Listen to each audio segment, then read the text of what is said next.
Welcome to SVG-TV News and Sports for Wednesday, August 20th. I'm Jimmy Prince with the details.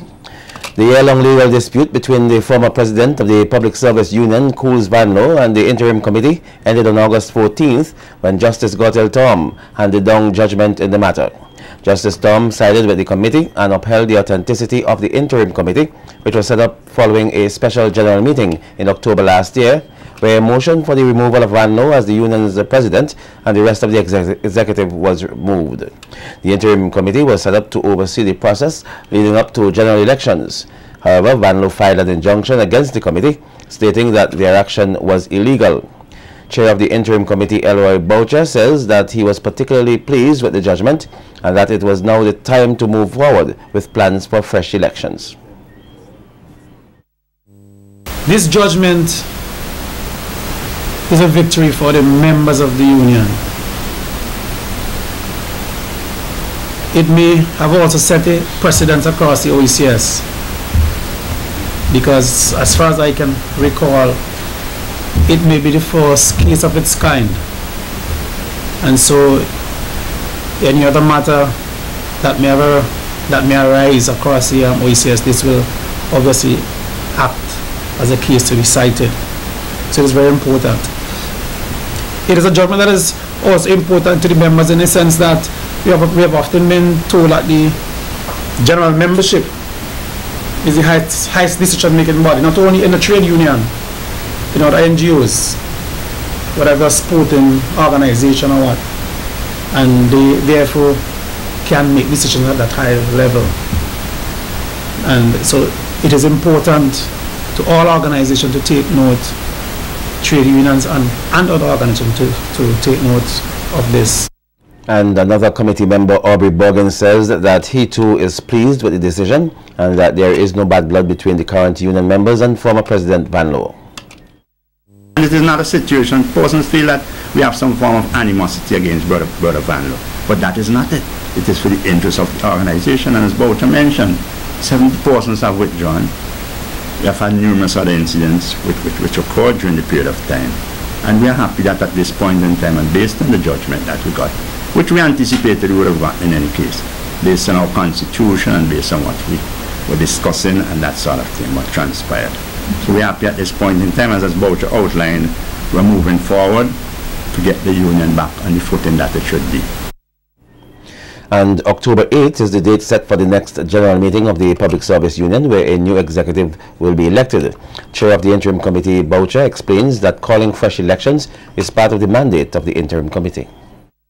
The committee have since met, and we have set the 8th of October 2014 as the date for that special general meeting in which a new executive would be elected. I must state that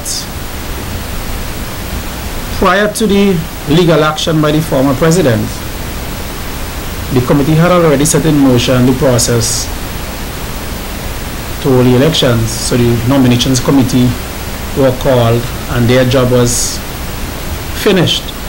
We had open nominations according to the constitution and close it. So nominations are already in.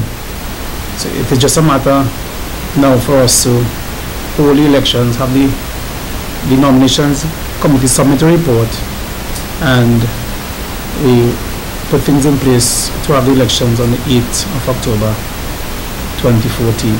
And while a new date has been announced for the next general meeting, it has been noted that the nomination process has been closed.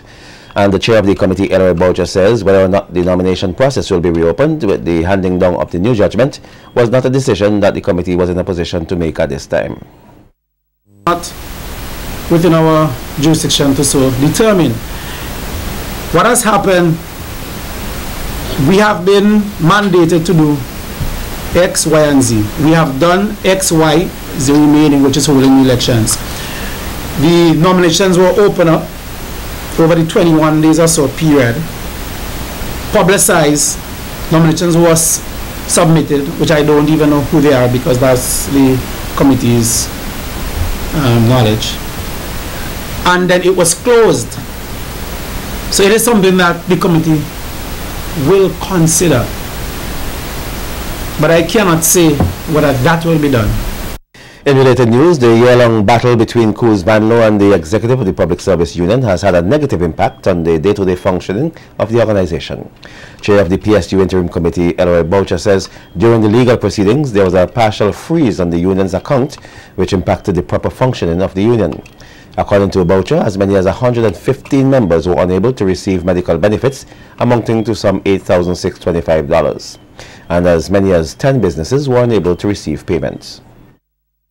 4 members who died and their loved ones couldn't get any payments. 30 scholarship holders, this is the impact on education. 30 scholarship holders who couldn't get subsistence allowance, which is given every term to help with their transportation. 30. Poor people's children going to school and getting some assistance to travel from point A to point B. Couldn't access that because of one man's actions. And another 5 scholarship holders moving on to A-level college would have normally been given a $500 one-off payment. Couldn't access that. And we know the cost of books, particularly for the A-level college. Couldn't access that. Total of $6,625 in scholarship holders payments. Meanwhile, former PSU President Coors Vanlo told SVG-TV News that the union's constitution does not provide for an interim committee to handle the finances of the Public Service Union, but rather members of a legitimate executive. Vanlo was responding to the claim made by the interim committee that the year-long legal process impacted negatively on the union's ability to perform its financial functions. Vanlo explains that the president, first vice president, treasurer, or the general secretary were the only eligible signatories on the union's account under the constitution. Vanlo argues that when he left office, he was supposed to hand over to a new executive and not an interim committee. In other news, Prime Minister Dr. Al Gonzalez has responded to critics of his government's decision to turn to the International Monetary Fund, the IMF, for funding to carry out further rehabilitation work here. Speaking in Parliament yesterday, Gonzalez announced that this country had received $6.4 million from the IMF and that there were no conditionalities attached. Dr. Gonzalez further explained that every country was allocated a percentage of its special drawing rights to be accessed without conditionalities. The money is made available particularly for use in dealing with cataclysmic incidents such as natural disasters. What I've done here is not novel. I just went back because of the Christmas floods and because I had some more headroom to get more, to draw down more SDRs because of the disaster. And it is in that context that I wrote this letter to the Managing Director of the International Monetary Fund, Mrs. Christine Lagarde, for access to these monies, which it is our right as members of the IMF to get those monies without conditionality, so long as we do not exceed the 120% in the aggregate of our SDRs. The execution of a search warrant on August 15th at the home of Cornelius Johnny, a 59-year-old fisherman of Rose Place, has led to the discovery of a quantity of cocaine. Johnny was escorted to the Kingstown Magistrates Court this morning before Senior Magistrate Rishan Brown Matthias and was charged for the possession of 15 rocks of cocaine, to which he pleaded guilty. He was fined $1,500 to be paid forthwith. In default, he faces a 6-month jail term.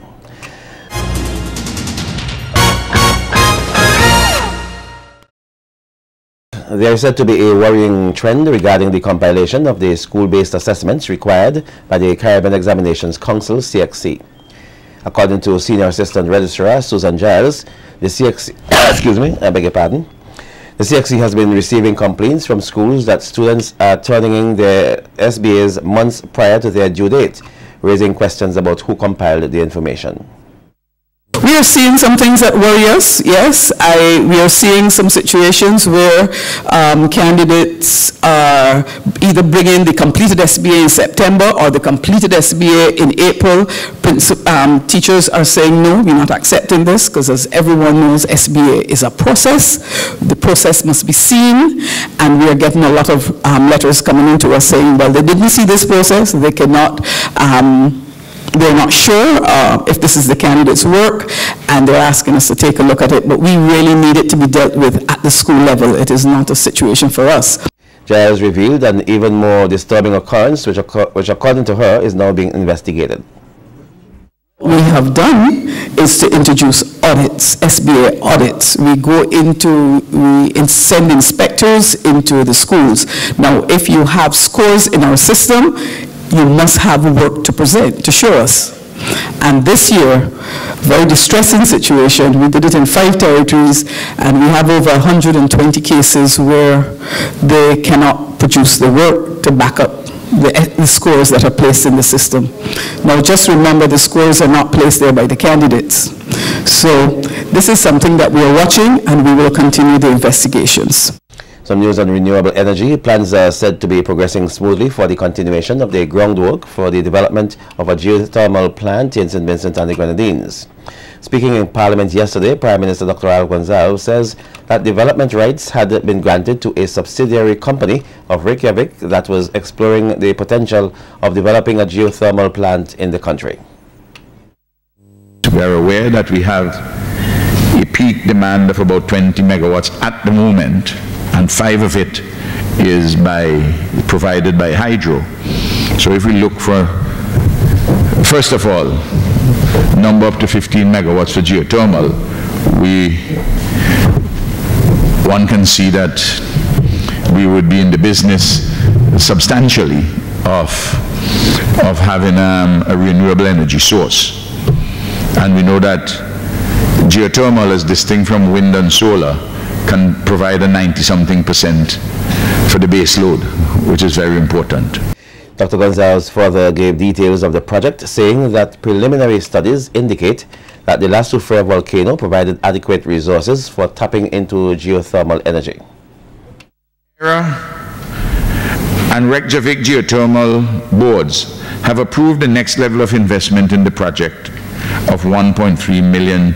And the project team is currently advancing project planning efforts.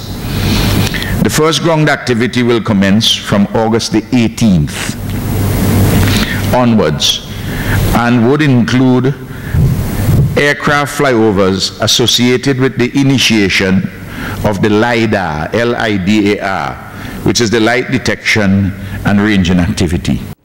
With the announcement that groundwork on the development of a geothermal plant starting this week, Prime Minister Dr. Ralph Gonsalves told persons utilizing the interior forests to look out for an increase in air activity in those areas. I want, in this way, to indicate to forest users that these planes are entirely innocent, that they are doing mapping, the LIDAR imagery to search for geothermal anomalies. They're not there in search of anything else, because as the forest users are aware, since this government has come to office, there has been no use of aircraft to address any form of agriculture in the hills. So I just want to make it plain that if you see planes, they are associated with the geothermal project, and they are doing LIDAR, L-I-D-A-R imagery, light detection and ranging activity. 7 new Peace Corps volunteers have been sworn in this morning at the 86th group of trainees at French's house. These volunteers will be attached to the Lauders government, Richland Park Primary, Barody Anglican, Lomans Winwood Anglican, Chomoco government, Langley Park government, and Obia government schools. Director of Management and Operations of Peace Corps in the Eastern Caribbean, Bruce Woolfields says the Peace Corps will be integrally involved in the primary and the secondary schools. When the volunteers came on Pan Am prop planes, they were first teachers. And since that time, they worked in computers, they worked in agriculture, fishing, special needs, disabilities, communications, and you could probably name a few others. But we're now back in education, and specifically primary education, which Mr. King will talk about. This is the most important time of a kid's life. And I think you're going to make some small differences. And we won't know for 20 years if there are big differences. But I worked with Scott, 5 years ago at his development school. And he came back to see if those little differences have turned into big differences. And I bet they have. Meanwhile, acting principal of the St. Vincent Grammar School, Curtis King, says it is important that the foundation stage of the country's education, particularly in the area of literacy, continues to be enhanced. King, a featured speaker at the swearing-in ceremony of the 86th group of Peace Corps trainees, says if educators here fail to strengthen the education foundation, other educational initiatives will not be able to achieve their full potential. And thus retard our efforts of providing quality education to our young people. I must say, by extension, we would also weaken our strategy of poverty reduction and stifle our efforts at economic growth and development. King notes that despite improvements and the good results from the CPEA and CSEC, if educators fail to continue to emphasize literacy and numeracy at the primary level, other efforts will be almost pointless. And therefore, I know, as well as some of the teachers here in the audience, we all know the challenges that we face at the secondary level when some of our students from the primary school enter secondary school with serious deficit in their literacy skills. We know the challenges are not just a matter of academic challenges, but we are challenged because these students being frustrated, providing a frustration for the teacher. Narisha Robertson is the winner of the first WFM Youth Summer Reading Challenge. The program saw all participants being involved in broadcasting activities for a total of 30 hours, in which they were then judged and awarded based on their performances. Robertson spoke proudly of her experience. The Summer Reading Challenge started from August 11th and finished August 15th. That week was full of new things. I learned about the background of radio announcing and an extra thing or two about courage. I express great thanks to all the facilitators for taking their time to educate us about their life at a radio station. To read news on air, wow, that was an extraordinary experience. With encouraging words, we put our fears aside and portrayed what we had learned. This program had changed my reading ability. I can't wait to show my friends. BFM has given me a full package to walk away with today. I am proud to say I've done well, and so are my participants. I will be a future radio announcer. And representative of the WFM, Damian McTier, outlined that the program was aimed at improving the reading level of participants from ordinary to broadcast level in the space of a week. It also sought to transform the participants, particularly the finalists, into reading ambassadors for their respective schools and communities. Based on all those plans, I must say today that all of these objectives have been met, and the challenge has been a resounding success, far beyond what we expected.